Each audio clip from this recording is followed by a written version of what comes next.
완전히 새로운 시각, 정치의 혁신을 제안한다. 생방송 정치본색 시작하겠습니다. 네, 안녕하세요. 안녕하세요. 네, 안녕하세요. 네, 두 분 나오셨습니다. 이경 민주당 전 대변인 나오셨습니다. 네, 안녕하세요. 반갑습니다. 네, 우리 한신대 김준혁 교수님 예, 나오셨습니다. 반갑습니다. 예. 네, 우리 한신대 김준혁 교수님이 정조학 전공이시죠? 예, 정조시대 정치사 전공입니다. 예, 그렇죠. 제가 얼마 전에 TV에 그 차이나는 클래스에 예. 강의하는 걸 제가 제 방으로 다 봤습니다. 그저께 밤에 저도 TV 틀다 보니까 국회 방송에서 네, 제 거 네, 네. 재방송하고 있더라고요. 그래서 술 한잔 먹고 뭐야 이거 봤죠. 예. 이렇게 대단하신 분이에요. 아닙니다. 제 아닙니다. 유튜브에는 그 왜 저장하기가 있잖아요. 저는 카테고리가 교양이라는 카테고리가 제가 따로 만들어 놓은 게 있거든요. 거기는 그 저장이 되어 있어요. 아, 그래서 그렇구나. 이렇게 움직일 때 대중교통 타거나 운전할 때 항상 그거를 플레이 해놓는데 그거 많이 들었습니다. 고맙습니다. 우리 이경 대변인은 민주당 대변인 출신 중에 유일하게 팬클럽이 있는 분이세요. 제가요? 아니 없어요. 제가 볼 때는 앞으로 만들어 주시면 제가 사진을 어마어마하게 성장해서 우리나라의 큰 리더가 될 분이라고 제가 확신합니다. 제가 눈매를 보면 알아요. 아니, 눈매를. 너무 예. 차세대 리더, 예. 그렇게 지금 해주시면- 리더 아, 이제 지금 리더? 지금 리더 될 예. 텐데. 영광입니다. 예. 근데 차세대 리더, 우리 교수님은 차네대 리더.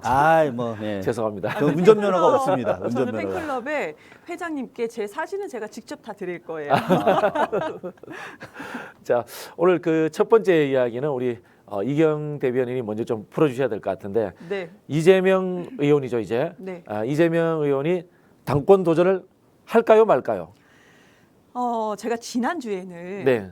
당권조 도전하는 것이 정말 지금 현실에 맞느냐라는 고민이 있다라고 말씀드렸어요. 제가 지난주에 방송 오기 바로 전날부터 내가 고민이 됐다. 제가 고민이 됐다 이렇게 말씀드렸는데 아직까지도 시간이 이렇게 계속 흐르고 있지 않습니까? 네네. 근데 저는 할 거라고 예상을 합니다. 할 거라고 네, 예상하시나요? 왜 그러냐면 안 할 거였으면 진작에 메시지가 나오지 않았을까.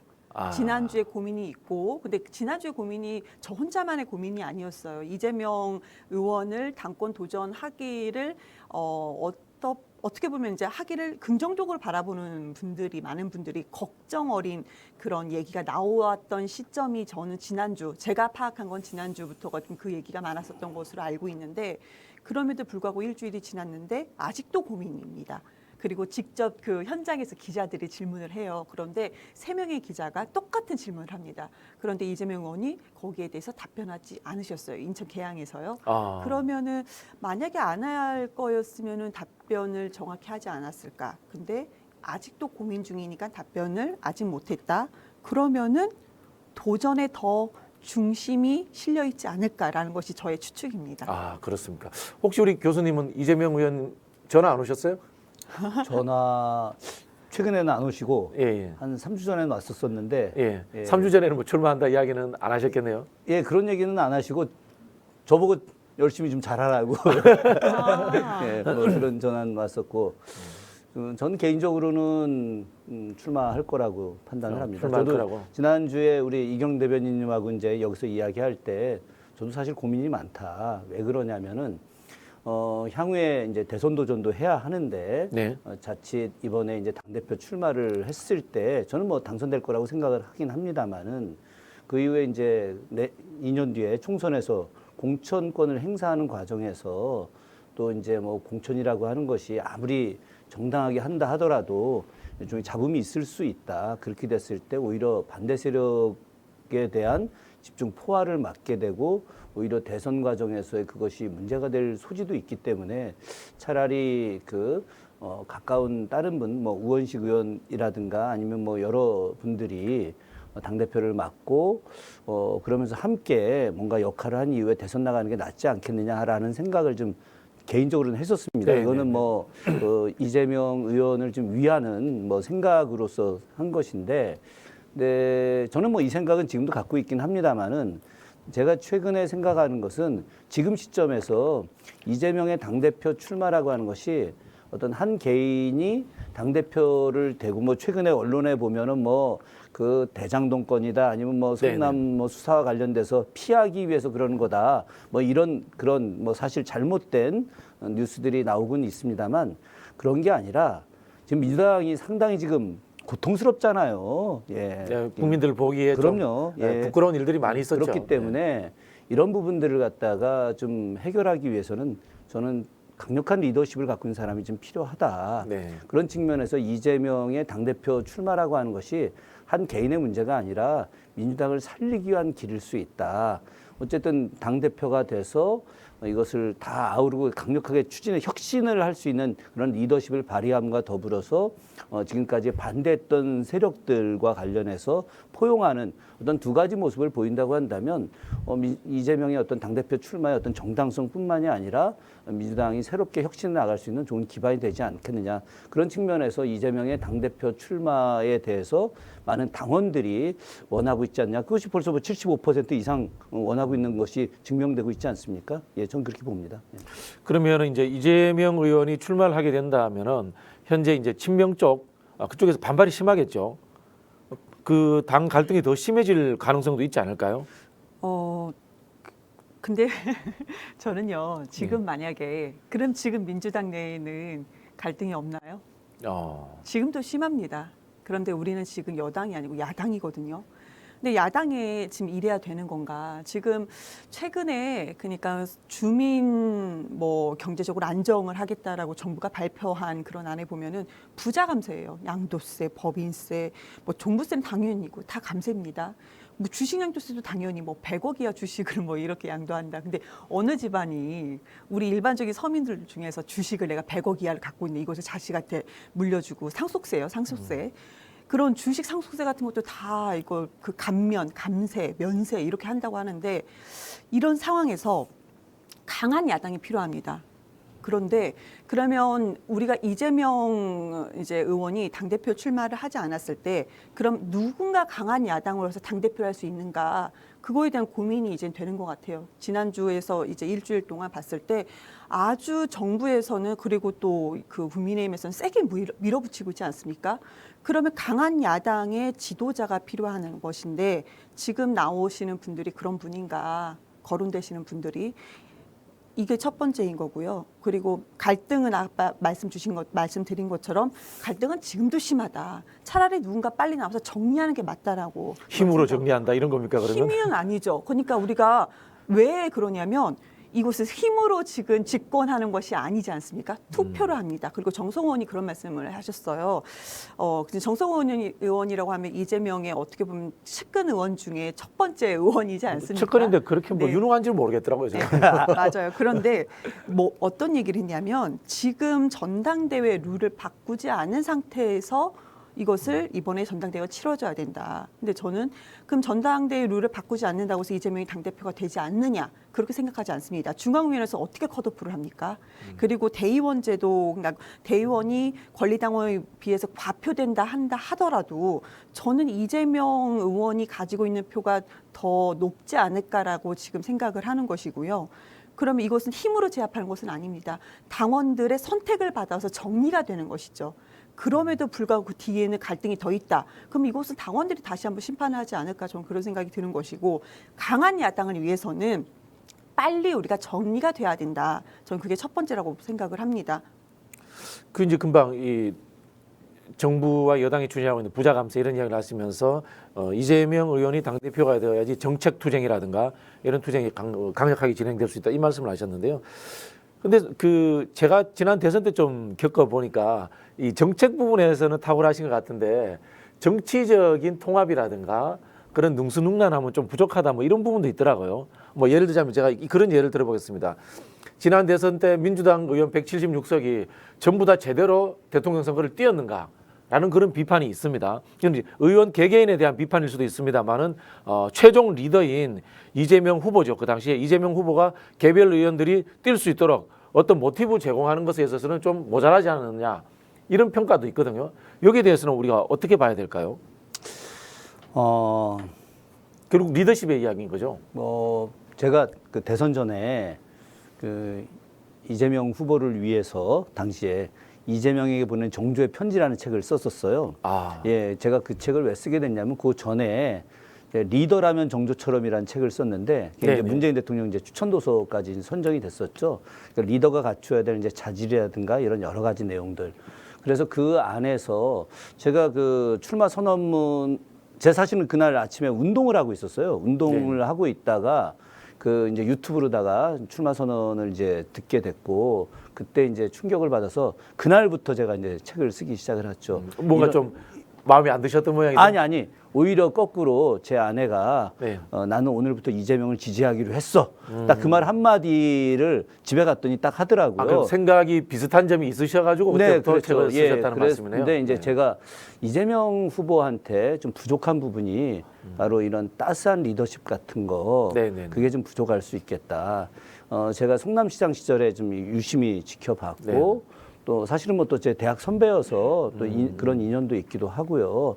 그래서 뭐 저희 대학 특강 왔을 때 제가 미리 가서 또 만나서 또 같이 이야기도 좀 많이 했었고 그래서 제가 이제 느꼈던 부분들은 이 사람이 참 탁월한 정치인이고 또 강력한 리더십 같은 건 분명히 있는데 좀 더 포용의 리더십을 가졌으면 좋겠다라는 생각을 갖고 그 책 안에서 이제 그런 내용을 제가 쭉 정리를 해서 드렸고 나중에 이제 이재명 후보가 이제 대선 기간에도 저한테 그 책 읽어서 내가 많이 배웠다 고맙다 뭐 이런 이야기도 이제 직접 해주고 했었는데 저는 지금 이제 말씀하셨던 내용들이 바로 이제 당시 대선 기간에서 전체 176명의 국회의원들이 정말 똘똘 뭉쳐서 움직이지 않은 부분들, 이 부분은 굉장히 안타까운 일이고, 뭐 그때 골프도 치러 가고 막 그랬었잖아요. 그죠? 뭐 우리 다 기억하고 있는데, 대선 기간에 골프 쳤다라고 하는 건 세계 정치사에서 아마 드문 일이라고 좀 생각을 하는데, 그 부분 중에 하나는 또 이재명 후보가 갖고 있었던 어떤 따스함, 또 포용력, 또 연락하고 뭐 좀 더 나를 위해서 함께 해달라고 하는 부분 분명히 부족할 수는 있겠다. 네네. 그런데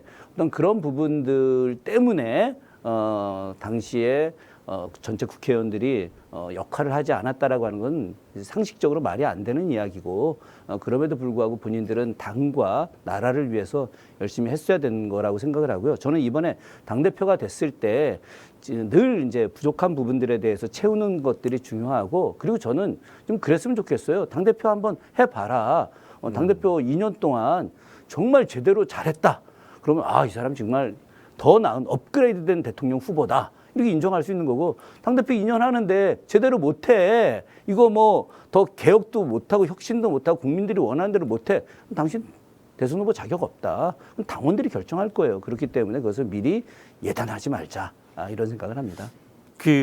지금 이제 일각에서는 과거에 이회창 총재, 네. 그다음에 이제 황교안 대표, 이낙연 대표 이런 분들의 예를 들어서 지금 대표를 하는 게 과연 이재명 의원의 대선 가도에 도움이 될까 이런 좀 회의적인 시각을 이야기하는 분들도 있긴 근데 있습니다. 그거는 사실은. 정치공학적으로 이렇게 볼 수 있는 것이고 아까도 그 우리 이경 대변인님 말씀하셨지만 지금은 당을 갖다가 통합하고 안정하고 또 그 정부 여당과 어떤 뭐 대립각을 세우는 것이 아니라 대안을 제시하고 그러면서 강력한 또 투쟁도 할 필요가 있고 거기에 따라서 또 정책도 만들고 이럴 때 가장 현재 유능한 사람이 누구냐.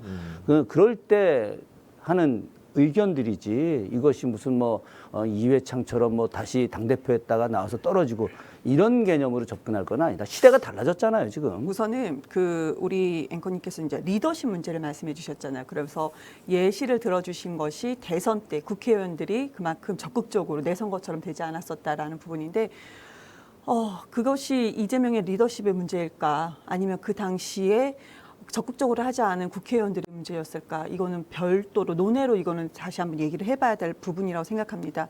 근데 그때 대선 당시에 많은 분들이 특히 여성분들 또 주부분들 또 젊은 여성뿐만 아니고 여성층 전반적으로 동시에 했던 얘기가 있어요. 이재명을 너무 늦게 알아서 미안하다. 그리고 이재명을 그동안 너무 잘 몰라서 미안하다. 내가 지금부터 지지한다. 그만큼 알려지지 않았던 사람이었었던 거예요. 지금 그 대선 부분은 후보로서. 대선 후보로서의 이미지를 말씀하시는 겁니까? 아니면 이재명 후보가 내놨던 정책을 이야기하시는 그건 거예요? 다 있는 것 같아요. 왜냐하면 이재명이 경기도에서 얼마나 큰 정책을 얼마나 잘했냐. 그러니까 생활 밀접형 정책을 얼마나 잘했느냐. 그리고 이재명에 대한 야당의 프레임 그 부분에 대해서 언론에서 너무 얼마나 악의적으로 되어 있었느냐. 그런 부분을 이제 하나하나 알아가면서 미안하다고 그랬습니다. 근데 제가 이 말씀을 왜 드리냐면은 이제 이재명에 대해서는 이제 알아가고 긍정적인 면으로 보고 있습니다. 그런데 이거는 이제 민주당 내에서도 그런 파장력은 있을 거라고 저는 생각을 하는 것이고요. 그리고 이재명에 대해서 또 말씀드리고 싶은 거는 발전하는 후보라고 얘기를 듭니다. 지선 때 출마를 총 3번을 해서 당선이 됐을 때 그때 한번 후보 시절 한번 돌이켜 보시고 대선은 한 번은 경선 이번에 이제 민주당이 후보가 되지 않았습니까? 그런데 그 과정을 한번 다 보시면은 다 우리가 내부에서 공통적으로 했던 얘기가 뭐냐면 와 많이 발전했다, 많이 다듬어졌다 이런 겁니다. 그러면 지금 이재명 의원 같은 경우는 계속 발전할 가능성이 있다는 것입니다. 긍정적인 면을 우리가 많이 봤어요. 그러면 당원 제가 아까 제일 처음에 말씀드린 것처럼 당원들에 의해서 만약에 당대표가 된다. 그러면 그의 리더십, 포용적인 리더십 또한 저는 좀 발전할 수 있을 거라고 생각을 합니다. 그리고 한번 경험하지 않았습니까? 대선 때. 습득이 빨라요. 한번 경험을 했었죠. 그러니까 본인이 최근에 이제 뭐 우리 네. 대통령 선거 네. 이제 재수가 유행이었던 건 사실인 것 같아요. 그러니까 한번 어떻게 내가 지금 그러면 당내 의원들 사이에서 어떤 리더십을 발휘해야 되는 건지 그리고 그때는 솔직히 기초단체장, 광역단체장이었어요. 근데 이제는 같은 초선이지만 같은 국회의원 한마디로 여의도에서는 국회의원과 국회의원이 아닌 것으로 나눠진다 하는데 그렇게 따진다면 국회의원이 되지 않았습니까? 그럼 이제는 어떤 리더십을 발휘하고 얼마나 몸을 낮춰서 더 다가가야 되는지 경험으로서 이미 좀 어느 정도 습득을 했다고 생각을 합니다. 두 분이 이제 통합의 리더십을 말씀을 해주셨는데요. 근데 역으로 이런 생각도 들어요. 만약에 통합의 리더십을 추구하면은 지금 민주당에 이제 제가 뭐 거친 표현을 쓰겠습니다. 약간 골칫거리가 되어 있는 다선 중진 의원들 그럼 그대로 두는 겁니까? 아니 근데 어떻게 보면 그 부분은 이제 이야기를 할 필요가 교체해야 있는데 되는 거 아닌가요? 예. 그 제가 안민석 의원이랑 친한 거 잘 아시잖아요. 네, 네, 예, 네. 우리 네. 저기 박진영 우리 지금 앵커님도 안 선배랑 친하시니까 네, 네. 한 2주 전이었나 안 선배하고 이제 둘이 차를 마실 일이 있었어요. 최근에는 만날 일이 별로 없었는데 그날에 수원에 왔다고 전화 와서 이제 차 마시러 갔는데 제가 이제 그런 얘기했죠.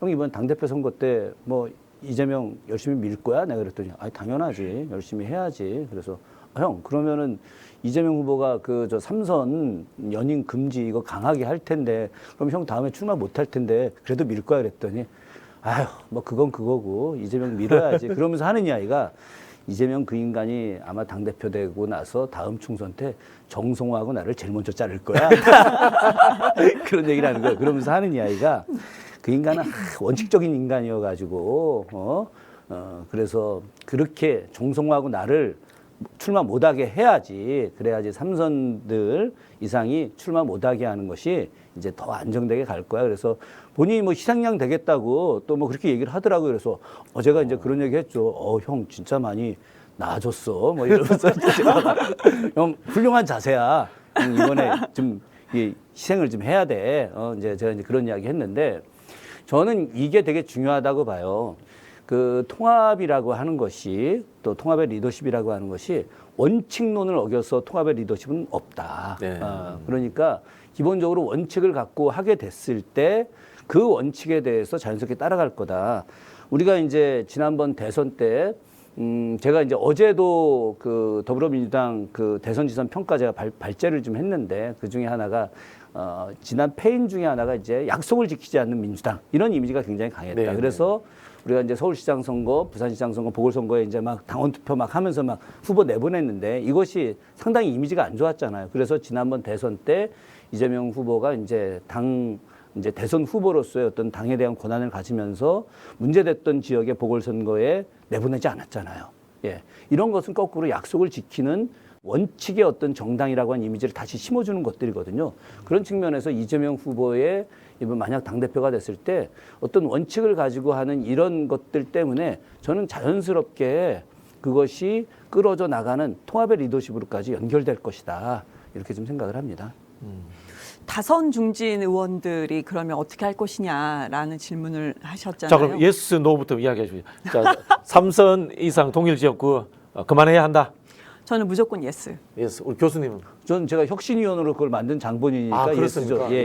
근데 거기서는 이제 3선 이상이라고 3선까지는 동일 지역군 저는 허용이 된다. 근데 그러니까 그 3선을 뺀 네. 그 뭐 4선부터는 아니다. 그렇죠. 혹시 저기- 삼선까지는 네네. 괜찮은 거예요. 지금 예. 대전에 사시잖아요. 대전에 거기에 한 5선 한 분 계시죠? 거기 가족들이 예, 살고 예. 있습니다. 전문적인 내부 총질러 하시는 분. 네. 이모민 네, 의원님. 네. 아니 근데 거기 가족들이 살고 있는 거예요. 아 그렇습니까? 네, 네, 네. 아 해당 당사자시네. 아이고. 아니 근데요, 저는 그 생각은 항상 했었어요. 그러니까 제가 그러니까 그 선후배들이나 그 친구들 만나면은 저는 아직 출마를 안 했잖아요. 그럼 나는 삼선만 하고 나는 시골에서 책방할 거야 항상 얘기를 하거든요. 왜 그럼 넌 삼선이야? 그러면은 가만히 제가 기자 생활할 때 보면은 어떤 정책이 만들어지고 법안이 만들어지고 이게 생활 밀접형으로 적용이 됐다가 이게 수정 보완되는 기간이 저는 제가 파악했을 때는 10년 정도 보거든요. 그래서 저는 삼선까지는 좀 지역에서 보호해 줘야 되지 않냐 그렇게 지금 말씀을 드렸습니다. 그렇습니까? 네. 저는 뭐 제일 싫어하는 사람이 공부하는 국회의원 제일 싫어합니다. 공부는 이미 하고 들어가야지. 뭘 들어가서 국민 세금 받아서 맞는 공부하는 말씀이세요. 아직은 탁월하게 맞는 말씀입니다. 예, 뭐 준비가 다 되고 들어가야지. 이렇게 오랫동안. 예. 아니, 난 개인적으로 저도 이제 이런 방송 많이 해봤는데 가장 탁월한 시사평론가 우리 박진영 선생님이에요. 최고요. 저 모니터링합니다. 아니 저는 시사평론가로 탁월하진 않고요. 아니 정세 분석부터 시작해서 모든 게 탁월한데 이렇게 이렇게 해설을 해줘야 되는데 공부를 많이 했습니다. 그러니까 예, 공부도 공부를 많이 열심히 하고 하고. 있습니다. 예. 밤새 전략 짜고 있습니다. 예. 자 그러면은 이재명 의원의 당권 도전은 두 분 다 한다. 할 100%, 것이다. 이렇게 100%, 저희가 예. 예측을 하면서 다음 주제로 넘어가겠습니다. 현재 그 윤석열 정부에서 이 백현동 수사가 다시 시작이 됐습니다. 그리고 지난주에는 산업부 블랙리스트 건으로 산업부 장관에 대한 구속영장이 청구가 됐는데 법원에서 기각이 됐습니다. 자, 이런 흐름들은 흔히 하는 이 검찰 정부로 가고 있는 하나의 단초가 아닌가, 출발이 아닌가 이런 비판들이 있습니다.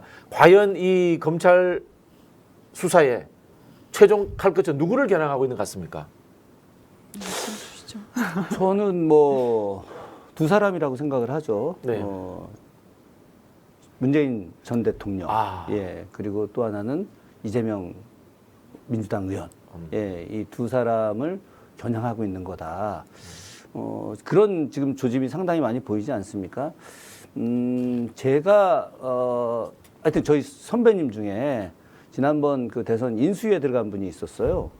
예. 윤석열 정부 예, 인수위에. 네네네. 윤석열 정부 인수위에 그냥 사적으로 친한 선배였죠. 그래서 이제 전화를 한 번 했어요.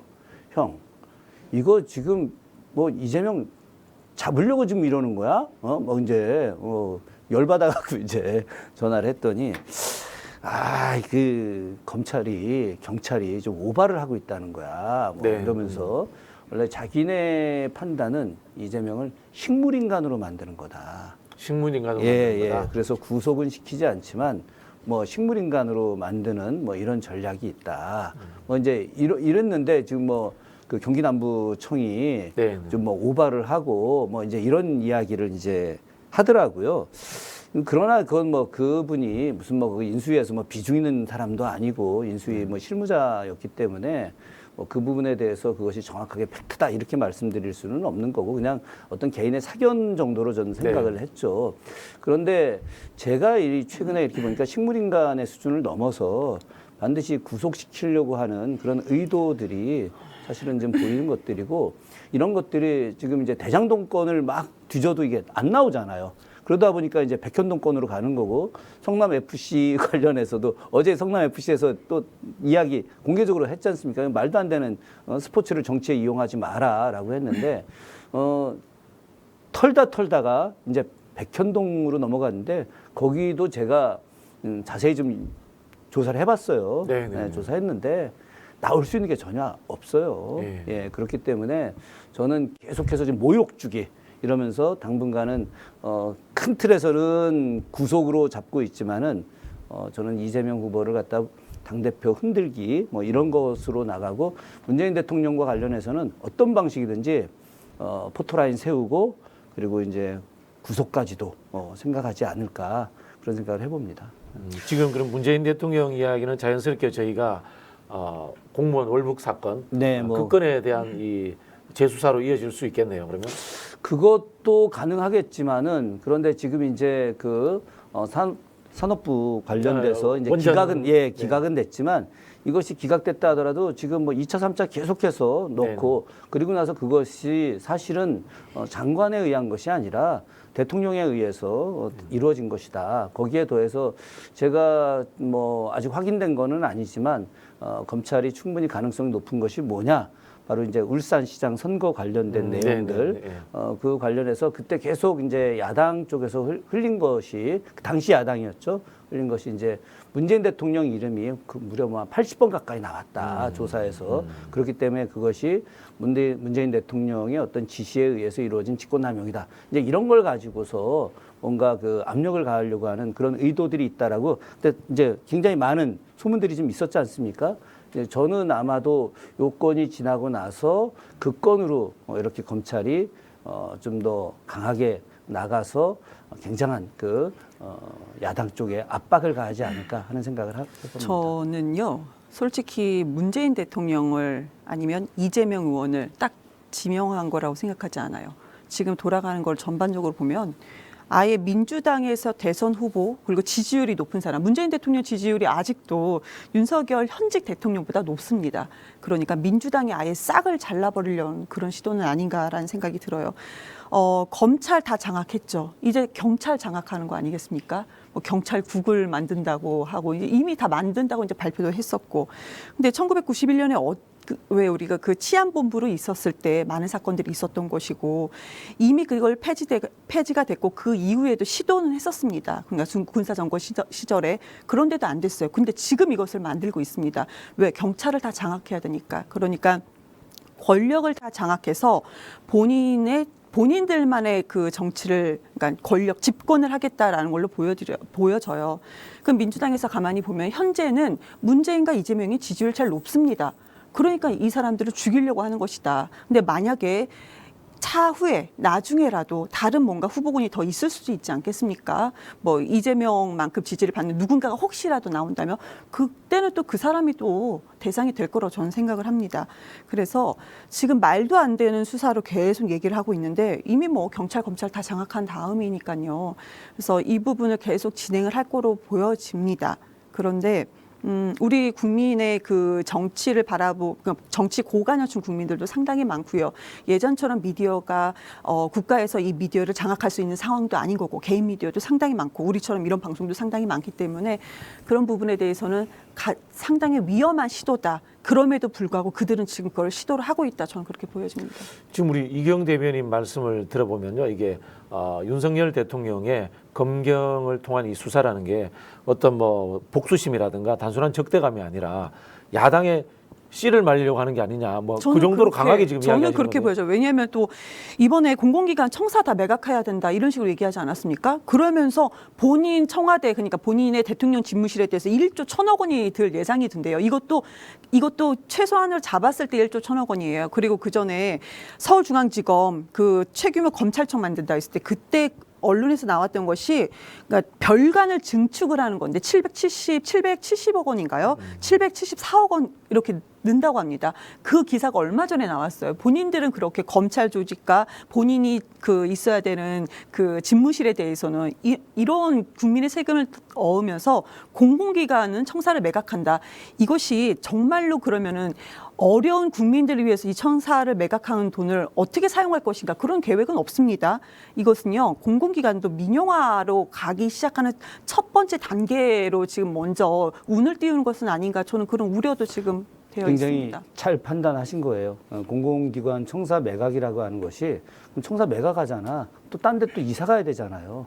그 이사 비용과 또 새로 세팅 비용 그렇죠. 이거 엄청난 거고 그 건물 사던가 또 임대료 내든가 해야 될 거 아니겠습니까? 공공기관 청사를 매각하고 새로 가게 하는 것들은 사실은 말이 안 되는 얘기들이에요. 그거는 어떻게 보면 국민들은 좀 접근이 시원시원하다 이렇게 생각할 수도 있어요. 이거 완전 조삼모사지. 조삼모사인데 그런데 그것은 바로 민영화를 위한 그런 아주 고도의 음모 시작이에요. 근데 저는 그런 생각이 들더라고요. 야, 얘네들 고수다. 저 거친 표현에서 죄송합니다. 그 고수다. 왜 고수냐?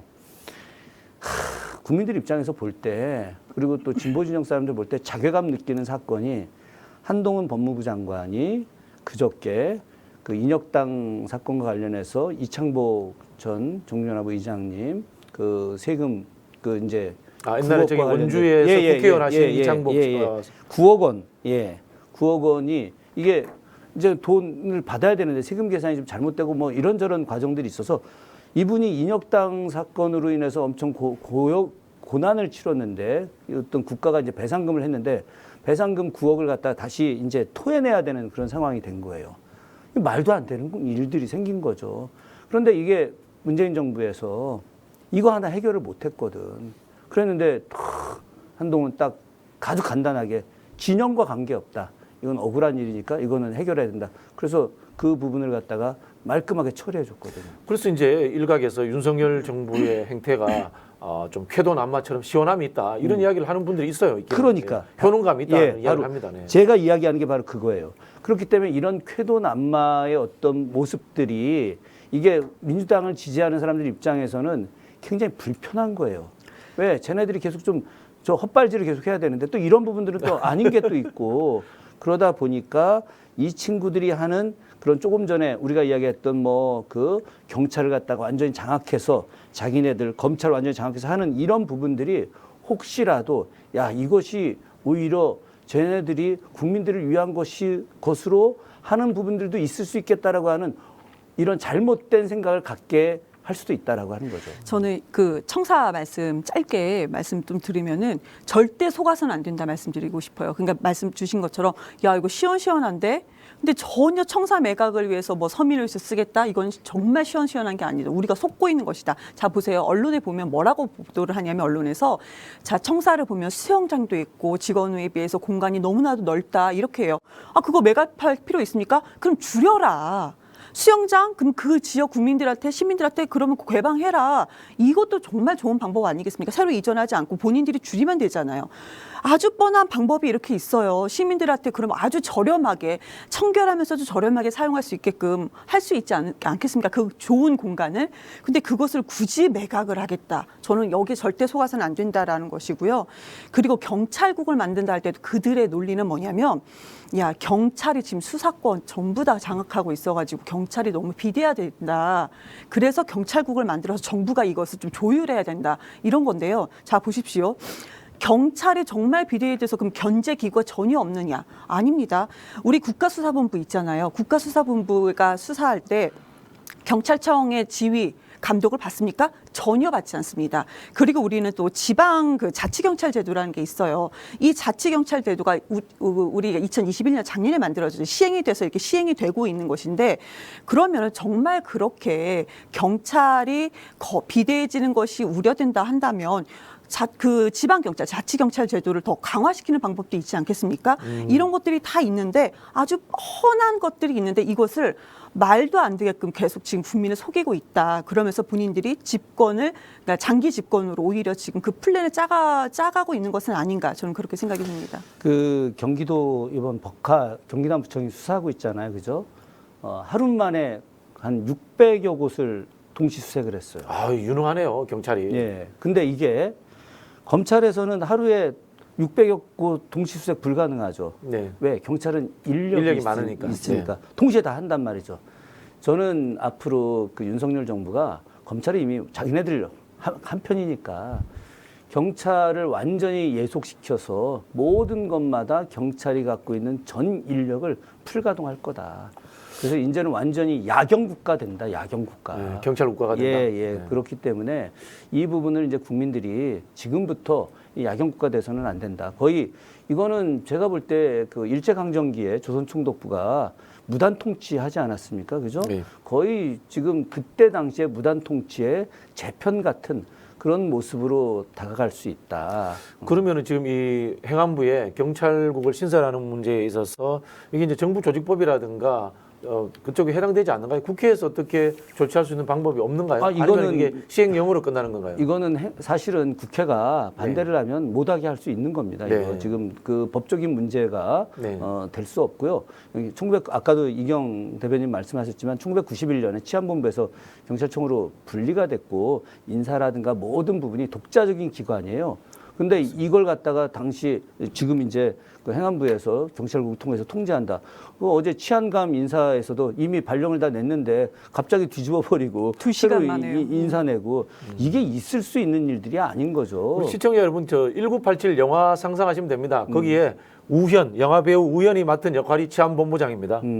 저는 지금 대통령이 바로 딱 전화할 수 있는 그런 관계였죠. 그 갑자기 그 당시에. 생각나요. 툭 하고 테이블을 치니까 억하고 죽었다. 그게 경찰이 결론을 내린 거 아니겠습니까? 그렇죠. 네. 박처원이었나 치안본부장 당시에 예. 근데 지금 이게 민주주의가 계속 발전해 나가고 있잖아요, 우리가 어쨌든지. 그런데 거꾸로 좀 퇴행하는 거예요. 지금 아래로 지금 내려가고 있는 건데 이거는 한국 민주주의에 심각한 영향을 주는 거다. 경찰과 검찰이 모든 사람들을 좀 감시하려고 하는, 그리고 그들을 갖다가 조금이라도 잘못하면 동시에 투여가 돼서 조사하고 뭐 이렇게 인신 구속까지는 아니지만 뭔가 상당히 정신적으로 영향을 주는 이런 일들이 생기게 됐을 때 이거는 정말 한국 사회의 어떤 발전 심각한 훼손을 줄 수 있다고 생각해요. 선택적으로 구속하고 선택적 수사를 할 가능성이 훨씬 높죠. 지금 완전히 경찰을 장악하지 않은 지금도 아까 법카 말씀 나와서 그 원희룡 전 지사 때 오마카세인가요? 그 법카로 무슨 왜 그런 거 그 무슨 3천만 원, 2천만 원 이런 식으로 나오지 않습니까? 근데 이거는 그러면은 잘못된 거 아니에요? 이거에 대해서는 수사를 하지 않아요. 그런데 완전히 경찰을 장악한 이후에는요 어떻게 될지 솔직히 정치 고관여층이 아닌 저관여층이어도 이거는 눈에 뻔히 보이는 그런 상황인데 계속 좀 우려되는 상황으로 가고 있습니다. 그런데 지금 보면은 아까 그 이제 국회 입법을 거치지 않고, 그러니까 시행령, 대통령령으로 가능하냐. 근데 그쪽에서 말하는 것은 가능하다고 지금 얘기를 해요. 그러니까 발표도 했겠죠. 그래서 이런 부분에 대해서 우리가 좀 더 깊게 공부를 하면서 어떻게 좀 개선해야 될까 좀 고민을 그럼 해야 될 것 마지막으로 같습니다. 제가 이 질문은 이경영 대변인께 드리겠습니다. 그러면 민주당이 이제 윤석열 정부의 검찰이라든가 경찰 이 정책에 대해서 비판하셨는데 그럼 민주당이 할 수 있는 방법은 뭐가 있습니까? 여기에 대해서 대응해서. 그래서 첫 번째 제가 말씀드렸던 것은 정말 강한 야당이 돼야 된다. 강한 야당. 강한 야당이 되기 야당을 위해서는 어떤 방식으로 당대표가 하자는 중요한 거지? 거죠. 당대표 선출부터가 가장 중요한 것인 거고, 두 번째, 아까 이게 입법 기관으로 되느냐 시행령으로 가능하냐 이런 고민하지 않았습니까? 근데 그것을 우리끼리 고민하지 않고 이걸 얼마나 공론화를 잘 시키냐가 되게 중요한 것 같아요. 우리 많은 일이 일어나는데 우리 솔직히 부동산도 우리가 그전에 못한 건 맞아요. 그런데 이거를 전달하는 상황에서 우리가 좀 요령이 부족했던 부분이 민주당에 있었습니다. 그러니까 이렇게 이거를 우리가 헤쳐나갈 때도 얼마나 공론화를 순서 있게 그러니까 한마디로 센스 있게 잘 하느냐, 설득력 있게 잘 하느냐, 그게 되게 필요할 것 같습니다. 그런데 지금 민주당에 세 의해서 번째로는 국회가 원구성도 안 되고 있고 지금 국회가 공전되는 상황인데요. 원구성 안 되는 게 솔직히요. 민주당의 문제입니까? 이거 법사위원장 하나 가지고 지금 그런 거 아니겠어요. 그런데 그 전에 솔직히 그쪽에서는 야 우리가 지금 소수당 아니야? 국민의힘 그래요. 우리가 지금 다수야 뭘 가졌어? 우리 소수당이야. 국회의원 의석수도 우리가 되게 작아. 그럼 법사위원장 우리한테 주는 거 맞는 거 아니야? 그러면서 의장도 우리가 못 가지고 있어. 이렇게 얘기를 하는데 우리가 그 전에 협약을 하지 않았어요? 그러니까 협약서를 만들었을 때 조건이 있었잖아요. 법사위에는 상원기구처럼 하는 그런 일을 하는 것을 배제한 다음에 야당으로, 그러니까 지금 현 국민의힘으로 다음 법사위원장을 주겠다. 그런 조건이 있었는데 그 조건을 그러면 협약서에 서로 합의한 부분을 지켜야죠. 이행을 해야죠. 그걸 하지 않고 있다. 그리고 제가 또 말씀드리고 싶은 건 아니 거기가 우리 아무것도 가지고 있지 않다가 맞습니까? 그러니까 경찰국을 만든다는 것은 견제라는 그런 전제 조건이라면 지금은 정부 여당과 그럼 야당으로서 견제할 수 있는 조건을 만들어줘야 되는 거 아니겠습니까? 저는 그렇게 생각을 근데 합니다. 이 부분은 시각에 따라 다를 수 있어요. 예를 들자면은 이 정부 여당이라는 입장에서 본다면은 총체적으로 국회 공전의 문제라든가 이 민생을 돌보지 못하는 문제가 윤석열 정부의 책임으로 갈 수 있습니다만은 국회라는 곳으로 한정 지으면 국회 다수당인 민주당의 책임이다. 이런 이야기도 또 할 수 있는 측면이 있는 거거든요. 지금 윤석열 대통령이 그렇게 얘기하고 있죠. 그래서 네네. 지금의 어떤 자신들이 하고 있는 경제 정책에 대한 제대로 하지 못하는 것을 다 민주당으로 지금 떠넘기고 있잖아요. 국회가 제대로 못하고 있어서 그러고 있다. 윤석열 정부가 뭐 경제 정책 내놓은 게 있나요? 아니 아무것도 없는데 그걸 무조건 이제 국회로 떠넘기고 있으니까 답답할 노릇이죠. 그러면 민주당이 지금 법사위원장 네 가져가십시오. 우리는 의석수는 지금 많으니까 이대로 있겠습니다라고 하는 것이 맞을까요? 전 그렇게 보지는 그럼 않습니다. 우리 총체적으로 한번 점수를 줘보겠습니다. 민주당 지금 잘하고 있다, 적당히 하고 있다, 못하고 있다, 아주 못하고 있다. 어느 정도 되는 것 같습니까? 우리 교수님부터 먼저. 아유 참, 근데 못하고 있다. 못하고 있다. 아, 저도 못하고 있다. 못하고 있다. 예. 그래서 그 다음 전당대회 이후에 기대가 더 커지는 이유 중에 하나다. 그래서 그 전당대회 기대가 커지는 만큼 지금 논란, 서로 간의 견제 논란이 훨씬 더 내부에 그런 것이 더 커지고 있다. 우리 이경 대변인은 만사 이통이시네요. 모든 것을 이재명 의원으로 통하는 걸로 그렇게 딱 결론을 아니죠. 내려버리시네요. 만사 이통이 아니죠. 왜 그러냐면 그럼 뭔가 지금 자, 그럼 생각해 보세요. 더 저보다 민주당이 오래 계셨으니까. 그러면 지금 이런 상황에서 당대표가 누가 나와야지 해결을 잘할까 떠오르는 사람이 있습니까? 글쎄 뭐 별로 없습니다. 네. 네, 같은 생각입니다. 그래서 만사 제가 볼 이통이 때는 아니다. 만사 이통이 아니라 민주당주의자네. 네. 우리 민주당에 대한 애정이 굉장히 전 강한, 당원이 네. 당원으로서. 알겠습니다. 오늘 저기 방송이 패널들이 어떻게 하다 보니까 두 분 다 이 민주당 분들을 모시게 되다 보니까 민주당 이야기를 지금 중심적으로 하게 되는 원래 상황입니다. 이 정치 본색은 약간 좀 대립적인 분들이 나와갖고 서로 논쟁하는 거 아닌가요? 근데 오늘 저기 이경 대변인 나온다고 하니까요. 네. 이 보수적인 패널이 아무도 안 나오시겠다고 하더라고요. 그래서 두려워하시는 것 같더라고요. 하여튼 뭐 저는 오늘 같이 짝짝꿍 되니까 좋긴 하네요. 네, 저도 영광입니다. 자, 그럼 마지막으로 이제 민주당 이야기를 또 이제 본격적으로 해서 정리를 해보도록 하겠습니다. 최근에 이제 우리 최강욱 의원에 대한 징계가 결정됐습니다. 자, 첫 번째 징계의 경중에 대해서는 두 분은 어떻게 생각하세요? 아침에 그 기자분이 전화가 왔더라고요. 그 건에 대해서 어떻게 생각하시느냐 해서 왜 저한테 전화를 하셨느냐. 전화할 사람들도 많은데 그랬더니 어제 민주당 그에 대해서 쓴소리를 하셔가지고 전화를 했다. 그래서 제가 그랬죠. 만약 그 발언이 사실이다. 그러면은 뭐 그런 징계를 내릴 수는 있을 수 있다. 그런데 윤리심판원의 그 징계가 나는 합당하다고 보지 않는다. 왜 그러냐면 객관적 진실의 실체가 정확하게 드러나지 않은 상황이다. 나도 저도 이제 기자한테 더불어민주당 경기도당 윤리심판원을 2년을 했었다. 우리 이 문제와 관련해 이런 문제가 나오게 되면 고심하고 또 고심해서 몇 차례 이걸 생각을 한다. 그런데 이렇게 물론 몇 시간을 해서 뭐 발표를 했다고 하지만은 내가 봐서는 정확한 객관적 진실을 드러내지 않은 것이기 때문에 이거는 다시 논의를 해볼 필요가 있겠다. 뭐 이런 정도 대답을 했는데 제가 여기서 드릴 수 있는 대답은 뭐 이런 정도 수준이죠. 아, 교수님은 현재 징계 상황 자체도 문제가 있다. 저는 그렇게 보고 있죠. 징계의 양의 문제가 아니라 네네, 그렇게 그렇죠. 말씀을 하시는 예, 거네요. 예. 우리 이경 대변인은 어떻게 생각하세요? 민주당의 그러니까 윤리심판원이 가동이 계속 되죠. 그런데 이렇게까지 이슈가 되고 무슨 이것이 마치 우리가 선거 패배 원인처럼 거론될 정도인가. 그것을 봤을 때 너무 커진 것은 아닌가. 그럼 누군가 왜 이렇게 키웠는가. 한 사람만이 계속 주장한다고 해서 이게 이렇게 커지는 건 아니죠. 그 부분에 대해서는 의문이 남습니다. 그리고 그 사건에 대해서는 진실 공방은 아직은 모르죠. 본인은 끝까지 아니라고 하는 것이고 진실 공방은 아직 모른다. 근데 제가 취재한 정보로서는 그러니까 앞에 자음이 무엇이냐 보다도 뒤에 동사가 무엇이냐, 치다냐 하다냐. 그런데 치다가 맞다라는 의견이 훨씬 더 많았어요. 그러면 전제, 그래 치다, 동사가 치다라고 하자. 그럼에도 불구하고 6개월이라는 징계가 합당하냐. 저는 그럼에도 불구하고 6개월, 그러니까 전제가 치다라는 동사라 한다 하더라도 6개월이라는 것은 너무 과하다. 전 그렇게 생각을 합니다. 그러면 한편으로는 이게 이렇게 이슈가 아주 이슈의 그 한가운데 있던 사안인데 그러면은 왜 이렇게 했을까? 의문점에는 전 결론은 최강욱 의원을 죽이려고 하는 것은 아닌가. 아, 음모론인데요, 그러면? 저는 그렇게 생각이 들었어요. 그러지 않으면은 이런 사안을 가지고 이렇게까지 다루나 하는 생각이 드는 거예요. 지금까지 민주당을 바라봤을 때, 네, 저 결론. 물론 뇌피설이고 추정입니다만 그러니까 누구의 음모입니까? 그거까지 누구에 의한 선배님, 음모입니까? 플레이 되고 있어 말씀 못 드리고. 선배님 그런데 그러면 왜 이렇게까지 죽이려고 하지? 그렇게까지 좀 느껴졌거든요. 그러면 그 죽이려고 하는 결론은 아직은 6개월이잖아요.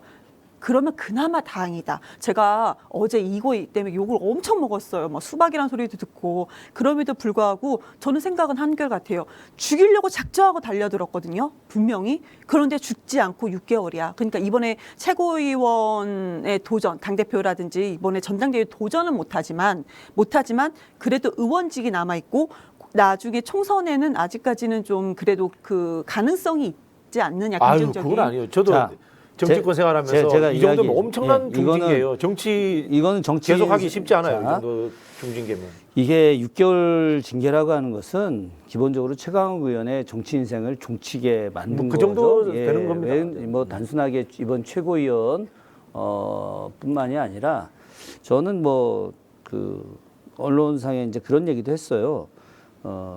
사실 그 최강욱 의원에 대해서 차차기 대통령 선거 나와야 된다. 뭐 이건 좀 과도한 이야기겠지만 특별히 친분이 있으신 모양이네요. 아니 저 한 번도 만난 적 없습니다. 예, 단 한 번도 만난 적이 없는데 저는 이제 뭐 이것도 여러 가지 뭐 의도도 있을 수 있다. 뭐 한편으로는 이제 이준석 당대표 관련해서 이제 바로 이제 징계의 심의가 있는데 야 우리는 이런 정도 갖고도 이렇게 세게 나가는데 니네는 어떻게 할 거야?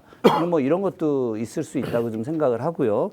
그럼에도 불구하고 만약에 이것이 제가 왜 아까 그 징계 양보다 진실 규명이 우선이냐고 이야기한 것은 그 사람의 미래에 대한 이야기를 할 때 그 사람의 과거를 먼저 보라고 하지 않았습니까?